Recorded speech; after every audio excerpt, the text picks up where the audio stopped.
Iniciaremos el estudio de las superficies cuadráticas o también llamadas formas cuadráticas. Existen muchos tipos de superficies que merecen ser estudiadas, en particular las superficies cuadráticas. En tal sentido, haremos un análisis minucioso de cada una de ellas. Para esto primero consideraremos las cuadráticas con centro y luego las cuadráticas sin centro. Para digamos, analizar o desglosar cada una de ellas, vamos a seguir un patrón, ¿ok? Para cada una de ellas vamos primero a estudiar la intersección con los ejes coordenados, la intersección con los planos coordenados, las secciones paralelas al plano XY, las simetrías, extensiones y gráficos. Vale decir que será importante que previamente al estudio de las superficies cuadráticas, los estudiantes vean los contenidos relativos a secciones cónicas, en particular parábolas, elipses, hipérbolas y circunferencias, y también que vean la unidad o la sección sobre espacio tridimensional, ya que ahí se explica cómo graficar puntos, cómo identificar ejes y planos coordenados. ¿Ok?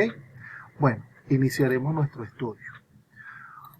Comenzaremos con el caso más simple o el más particular, que es la esfera. ¿Qué patrón vamos a ir viendo? Vamos primero con la intersección de los ejes coordenados. ¿Cómo van a ser los puntos en la esfera? O los ejes, los puntos en los ejes. En el eje X van a ser puntos de la forma X00. Esto significa que anulamos tanto Z como Y y se reduce la ecuación a x cuadrado igual a r cuadrado. Por lo tanto, al extraer raíz cuadrada, llegamos a que x asume el valor de más o menos r. Quiere decir que la intersección de la esfera con el eje x es el punto r00 y menos r00. Análogamente, con el eje y ocurre algo similar, porque los puntos son de la forma 0 y 0. Se cancela x cuadrado, z cuadrado, y está quedando y cuadrado igual a r cuadrado, lo cual da como resultado y igual a más o menos r. Quiere decir que los puntos 0r0 y 0 menos r0 intersectan el eje x, los puntos en la esfera. Para el eje z ocurre exactamente lo mismo. Anulamos los primeros dos y llegamos a que los puntos 00r y 00 menos r intersectan los ejes coordenados. Ahora, vamos con los planos coordenados. Recuerden que los planos coordenados son la combinación de dos de las variables. Estamos en el plano XY cuando los puntos son de la forma XY0. Se cancela el tercer término, z cuadrado, y conseguimos una circunferencia de radio r en términos del plano XY.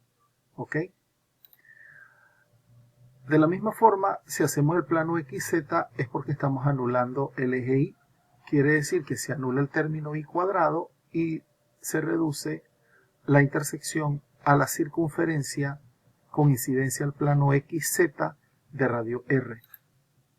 Y para el plano IZ, en ese caso son los puntos 0 y Z, es decir, cancelamos el término X cuadrado y también va a ser una circunferencia, en esta ocasión en el plano IZ, con los ejes IZ y de radio R. Ahora vamos a hacer secciones paralelas al plano XY. Esto significa que vamos a tomar un valor en el dominio de Z.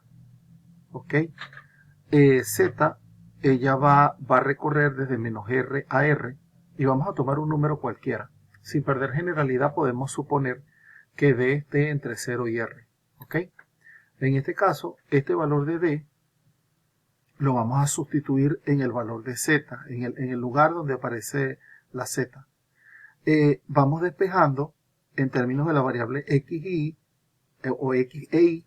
En este caso, esta expresión se va a interpretar como una circunferencia, pero de radio raíz cuadrada de r cuadrado menos d cuadrado.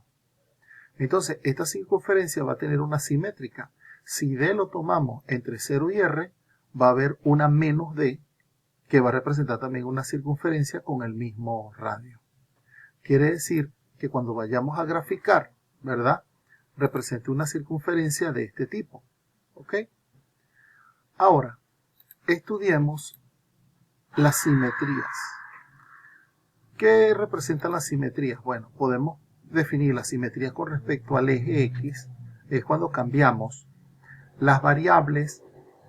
En este caso, si es eje X, vamos a cambiar Y y Z por menos Y y menos Z. Si al trasladarlas por su opuesto en esas dos variables me retorna la misma ecuación, decimos que es simétrica con respecto al eje respectivo. Entonces, en este caso se ve que es la simetría. De igual forma va a ocurrir para el eje Y y para el eje Z.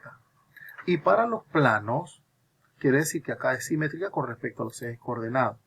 Para los planos va a ocurrir lo mismo, pero si estamos en el plano XY y vamos a estudiar simetría, es porque cambiamos el signo a la variable que resta.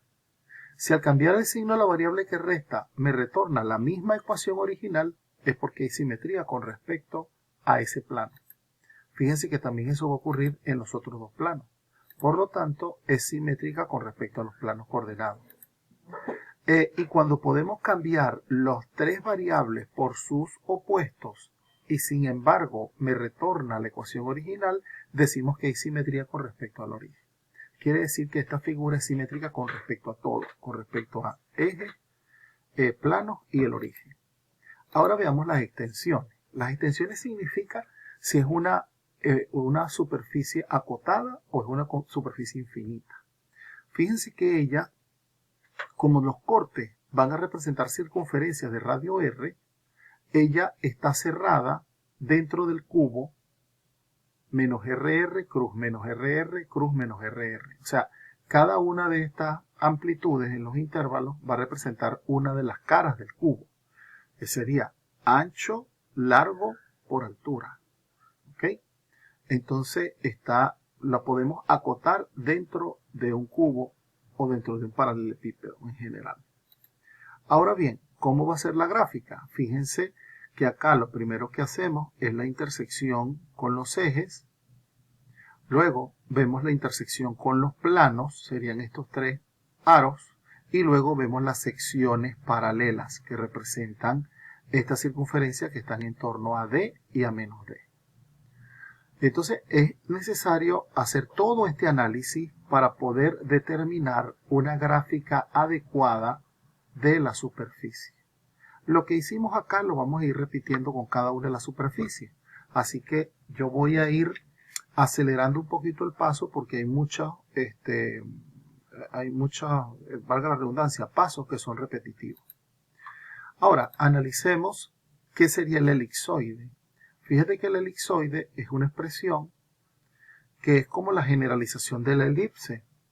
O sea, sería x cuadrado sobre a cuadrado más y cuadrado sobre b cuadrado más z cuadrado sobre c cuadrado igual a 1. El análisis es muy similar al anterior. Es decir, comenzamos con la intersección de los ejes coordenados.